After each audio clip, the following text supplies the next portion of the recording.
Hi there, my name's Ben, and I like to read. Today, we are going to be reviewing our first play, and who better to feature than Shakespeare. Today, we're going to be reviewing Macbeth. Macbeth is a semi-historical account of a actual Scottish king named Macbeth, who was alive around the early 11th century, early to mid 11th century, who deposed a certain king and eventually ruled for a certain period of time, was deposed by the true king's son, and his whole line eliminated. There's a lot of subtext in this one, like there was with a lot of Shakespeare.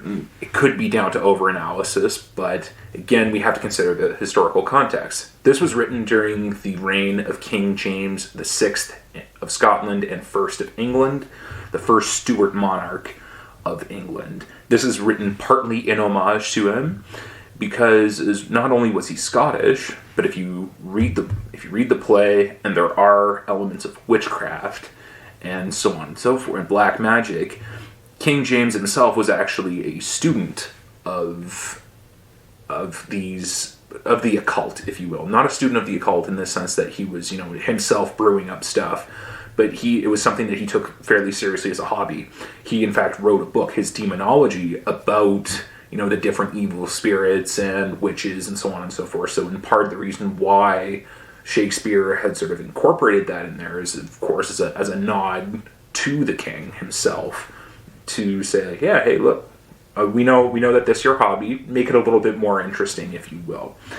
Now, the play itself, really, really cool. Of course, like with all of Shakespeare's stuff, it's a little, there's iambic pentameters, and I won't go into all that. It reads nice. There's a reason why Shakespeare is the preeminent sort of playwright in the English language, if you will.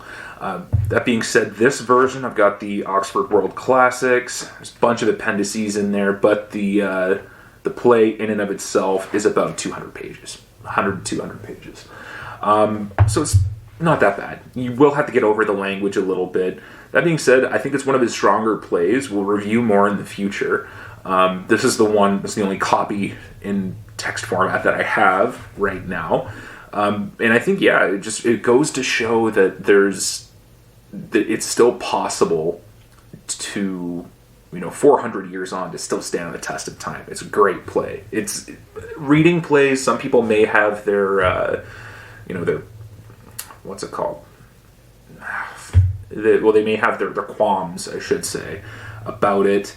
But that at the same time, I enjoy reading a play by itself every now and again. You get to sort of act it out in your head. But at the same time, this would be magnificently performed. There's been so many adaptations of it. There was a quite infamous one in the 70s for film.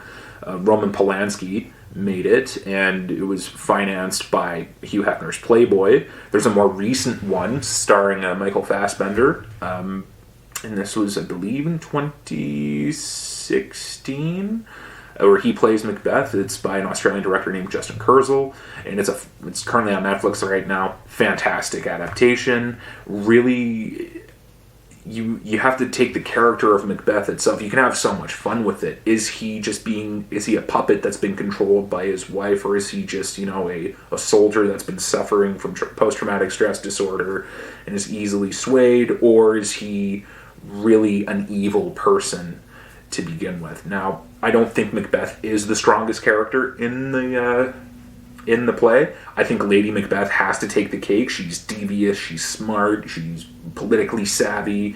Her hand is the one that pulls the puppet strings. Of course, you have the minor character of Banquo, who Macbeth's best friend, who he ends up betraying.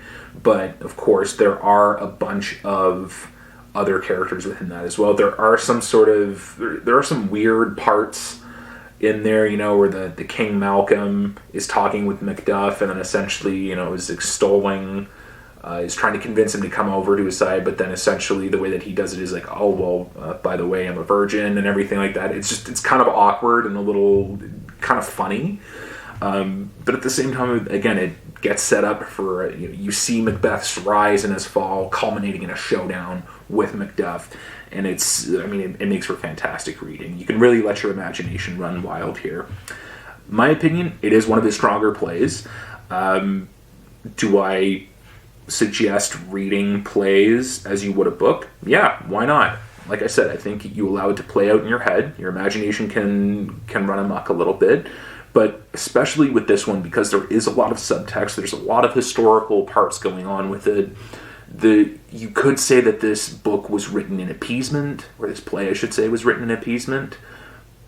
But it's really not. It's really about taking a story. A story of a Scottish king, a Scottish noble, that becomes a king, eventually rises and falls. It could be interpreted as a cautionary tale to King James as well. There's a lot of different stuff to unpack within it.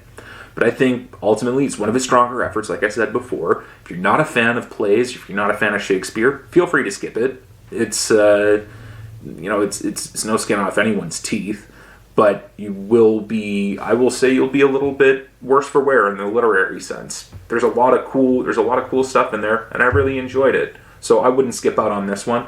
But if you're not a fan of reading plays, if you prefer seeing them acted out, that's all right too. But anyway, let me know what your thoughts are. Give it a read. Let me know in the comments below. Thanks so much for watching.